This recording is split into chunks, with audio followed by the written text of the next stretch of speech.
Howdy tubers and footers, how you guys doing on this Monday? Well, we're getting ready to head up to Alaska on Friday, so I got a lot going on this week. My back, of course, is not happy, so I am flat as much as possible, of course, and the little bit of uptime that I can get, I take advantage of it as much as possible. Being sick with chronic illness, chronic pain, you kind of have a different dynamic in life, and it's hard to have a routine because at least for me, there's no consistency in any day. So what I tend to do is put a bunch of carrots out, and like some low-lying fruit, some big high stretches, and everything in between. And I put all that stuff out there and just try and do the best I can do. And at least that kind of stuff that's out there keeps me going forward. And if I can't do it, because that happens a lot, but that's why I put the variety up there, because some days I may be able to get more out of my motion than others, and some days I'm laying flat, like here, I'm stuck. So, like little things, like I have a bed outdoors at the cabin here, like I'm laying on a bed outside, as you can see. That way I can still be outdoors and not be stuck, in bed. Hold on. Let me get rid of these yappers.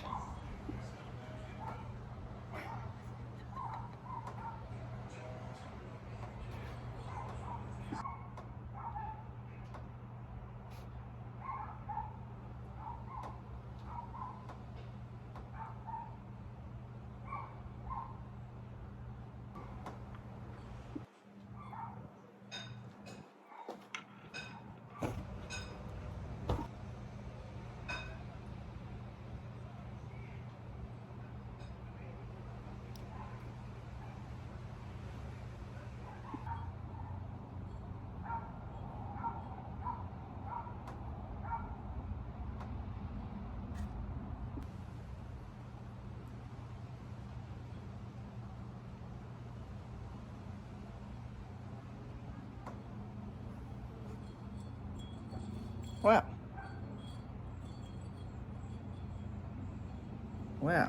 that wasn't gonna work out, so we're just gonna migrate indoors so I can finish this.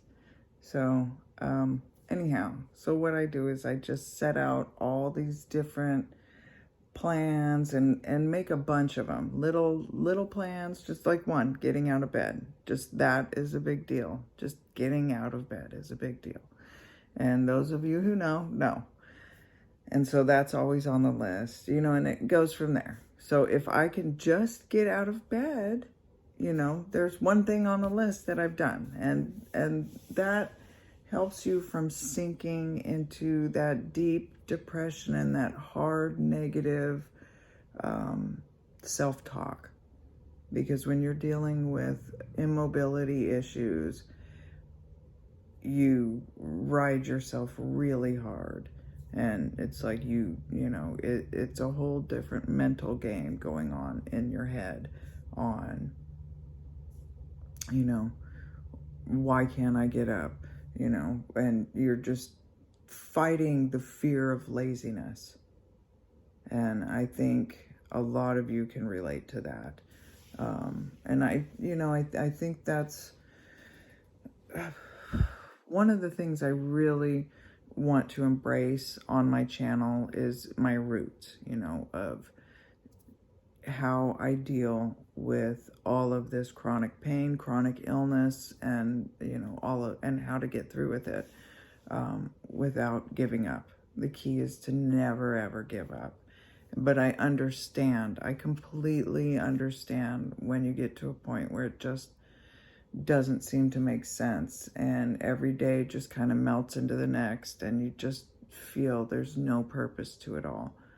but I can guarantee that there is some purpose to it all. Like, you bring a piece to this big giant puzzle that we're all putting together, and we're all a little piece of it, and it's going to come together and make a beautiful, beautiful mosaic.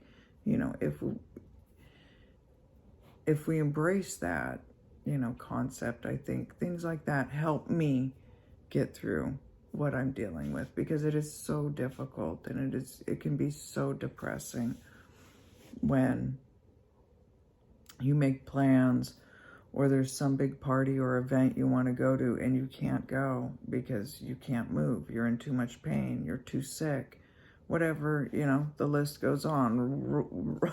Spin the roulette wheel of, pain and agony. And, so it can wear on you. It can definitely wear on your soul. So the best thing that I, try to do is never give up and keep a positive mind. But there are so many times where I just don't want to do it anymore. And I just, keep saying, I just can't keep doing this. And that gets hard, and so I don't know if you can.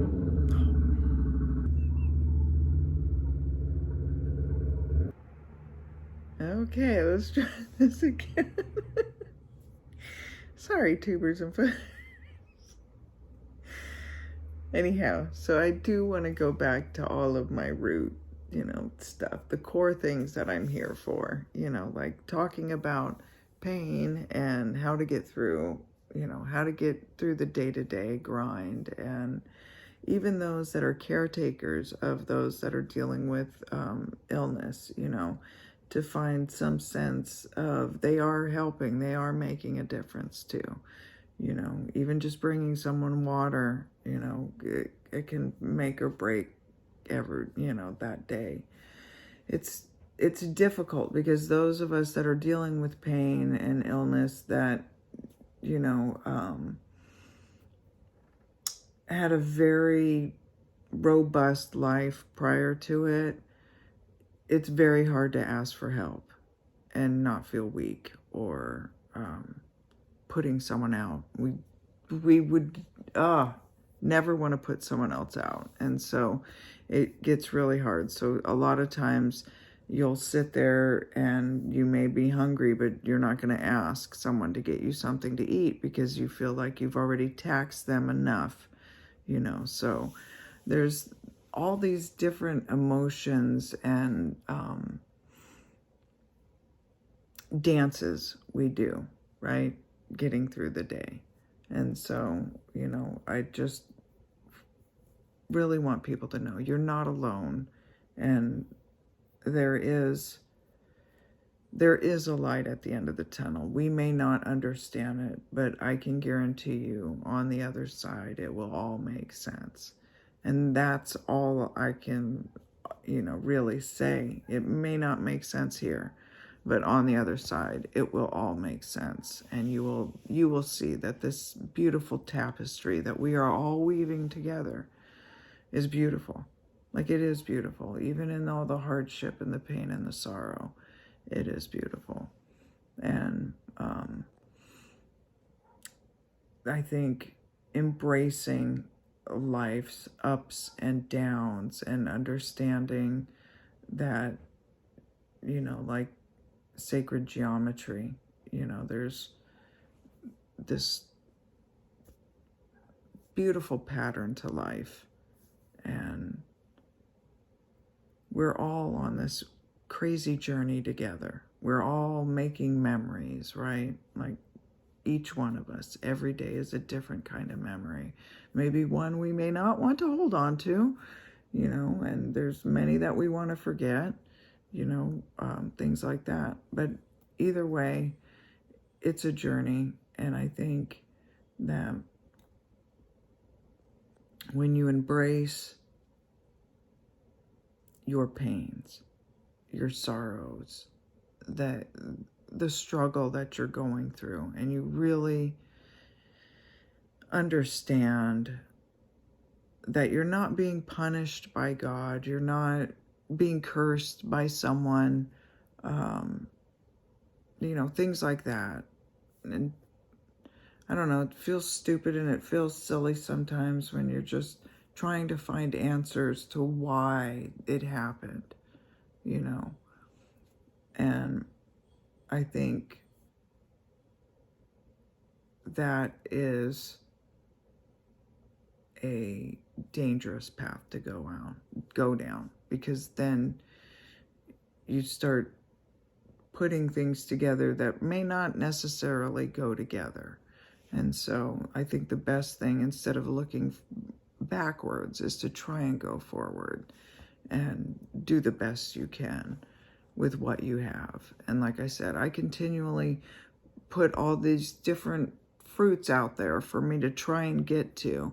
If I don't make it, sometimes it's really a bummer. Sometimes you can keep that fruit up there, and just keep reaching for it. But the idea is to just never give up. Don't set all your goals way too high and set yourself up for failure. That's not going to work at all. That's why I said you always put some low-lying fruit on there, like just getting out of bed is, one of those low-lying fruits. It may seem extremely simple to the rest of the world, but those of us dealing with pain and illness understand that sometimes just getting out of bed is an effort, and a tremendous amount of energy can be expended in just trying to get out of bed. And so, embrace it. Embrace the small victories as well as the big victories, and that's, I think, what we forget is there's plenty of small little victories that we have to enjoy and hold on to, and so make it work the best you can. Like our family, we're doing the best we can. My husband's in Alaska. We're here still in Oregon. I still have blood work that needs to get done, but I can't necessarily be alone.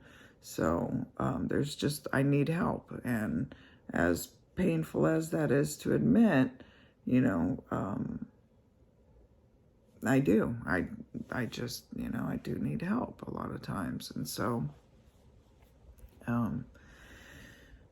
we do the best we can. We make all the arrangements we can and try to make the best out of every situation.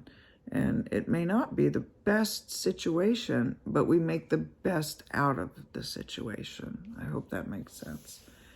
So getting through pain, depression, the loneliness of being, stuck, immobilized is difficult. It is extremely difficult, especially if you were used to being independent and very physical. I just dream of the days I can go for a long hike. That would be great. I can't go very far, and if I do, I either have to be carried in and out, or some kind of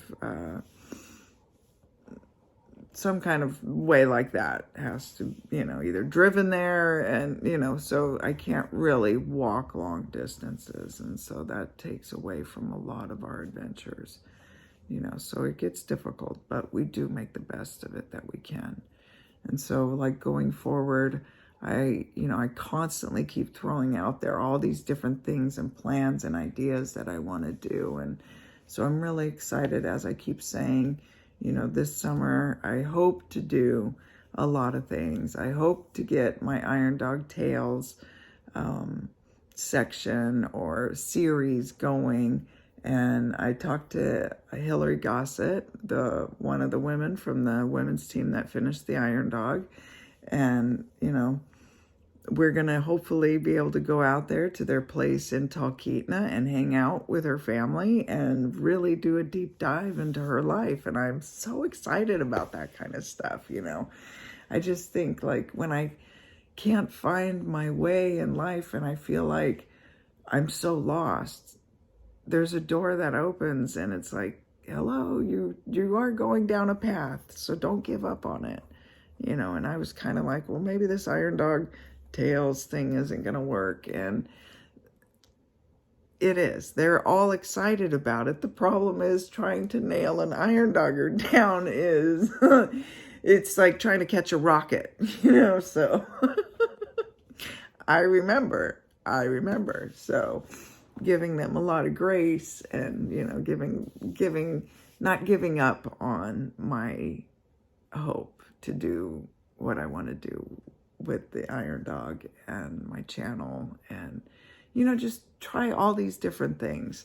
So I cannot express how much I truly appreciate you, tubers and footers, for being on this journey together. It really is beautiful getting to know you guys and just living this life together. I find it absolutely fascinating that in all the amount of people that exist, and that we actually exist in this time frame right now, and that we come together for any moment of time. I find that fascinating and beautiful. And so I just cannot tell you how much I appreciate having you all here with me. And it's just a wonderful journey. And I look forward to wherever we go together. And, wherever it takes us, I think it's going to be exciting and it's going to be fun. But the whole idea is to never give up. So even if I'm not posting regularly, even if I'm, silent, you guys know that I love you dearly. And I'm always working on something. So something will be coming up, and I just really want to embrace all the different things that got me started on, why I even started a YouTube channel, leave something behind for my family, encourage others who are dealing with sickness and, leukemia and things like that. Because when I had AML, when I was diagnosed, not that when I still have it, it doesn't go away. But when I was diagnosed with AML, which is a form of leukemia, there wasn't much out there of survivors and people really living the life. And so, I thought, this is something that I need to do. And I felt like, all of these things came together. And the other thing was talk about the Iron Dog, because I think it is an amazing, incredible, extreme race that is so just ignored for whatever reason. And I would love to get the race out there and the racers, because they are true athletes in every form of the sense. And so, just bring that passion that I have for the race into the world and share it, things like that. And just my life in general, and try and tell this story. So that's what I'm doing. And I cannot express how appreciative I am that you guys are all here with me and that you're part of this journey. And even if you're not part of this journey, if you become part of this journey, thank you. Thank you for coming along or being a part of it now and the future, wherever we come together, however we come together. I'm in awe of it all. And I just want to thank you so much. So again, thank you, tubers and footers. Soon we'll be in Alaska, and we'll get back out in the woods. We'll be having fun, looking for Footy Man together and doing all those crazy things, having my little mountain monster spoofs, things like that. All the fun stuff I love doing. So we'll get back to it. We're getting there. So thanks for not giving up on me. And thank you so much for being a part of this journey and being a part of memories together. I think that is just beautiful. Thank you. Love you so much. We'll talk to you soon, tubers and footers.